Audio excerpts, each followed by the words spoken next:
السلام يا مدحوينها جمهورية الصوماليلان waxaan kala salaamayaa wasiirka daaqiliga waxaan kala salaamayaa wasiirka maaliyadda labada wasiir oo ahaa labadii madaxweynuhu igmada inay ka shaqeeyaan nabadda xilif weyn aad baan u salaamayaa waxaan kala salaamayaa maamulka degmada xilif weyn waxaan kala salaamayaa gudida labada beelood ama beesha qura ah ee Bohooye Darays ee halkan fadhida ee ninkarmeedkeedii ahna aad baan u salaamayaa waxaan kala salaamayaa saxaafadda nala joogta aad baan iyana u salaamayaa waxaan ku salaamayaa salaanta islaamka assalaamu calaykum wa rahmatullaahi wa barakaatuh salaan dabadeed halkan waxaanu maanta u joognaa saddex qodob inaanu kaga hadallo mid waa nabadii degmada Xilif Weyn deegaanka aanu degno oo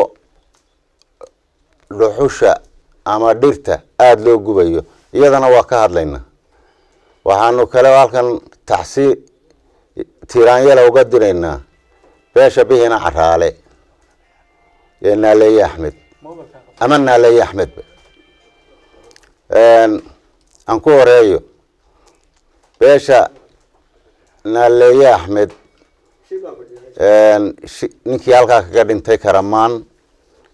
annagoo joogna Xilif Weyn waxaanu u diraynaa taxsiib ballaaran oo tiraanya leh waxaanu leenahay samir iyo iimaan Allah idinka siiyo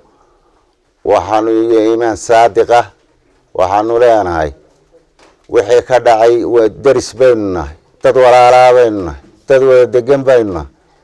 fidmada Xilif Weyn ka dhacday ballaaratay saddex feeskeedii hore saddex nin buu ahaa waxaanu war saddexda aan xallino shaydaanka wuxuu yidhi xallinina boqol bay gaadhay waxaanu leenahay hadeer fidmadu nin bay taagan tahay waa la soo qabtay beeshii geysatay waxyeeladaas ka soo jeeday way soo geysatay waa la idin hayaa war arrinta waxaanu idinku soo dhaweynaynaa oo taxsiidin ka diraynaa ilmaha adeerayaal walaalayaal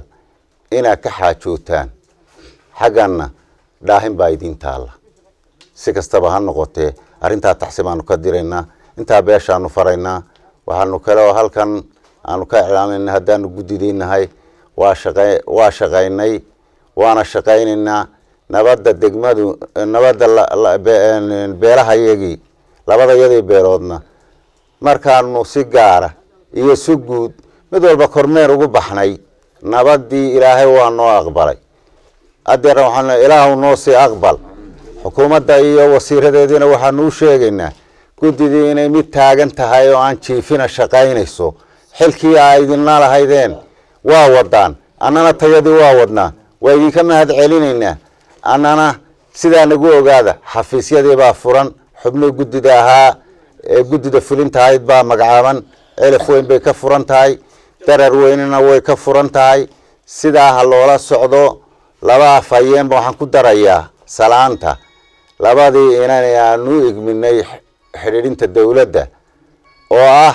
Cabdiraxmaan Ashcaraale iyo Mustafa Umar Yare aad bay iyaguna u shaqaynayaan iyagana waa salaanta waa ku daraynaa waxaan halkan baaq dheer uga jeedinaynaa wasaaradda dhirta iyo daaqa hay'adaha nabadgelyada ee booliska iyo ciidamada waayeelka iyo beelaha kan hadeer gubaya waxaanu dawladda u sheegaynaa waanu naga go'an cidii waxaa gubaysa ee ku hawlan iyada iyo naftoodaba haddaanu nahay waayeelkii ay deegaankaa joogay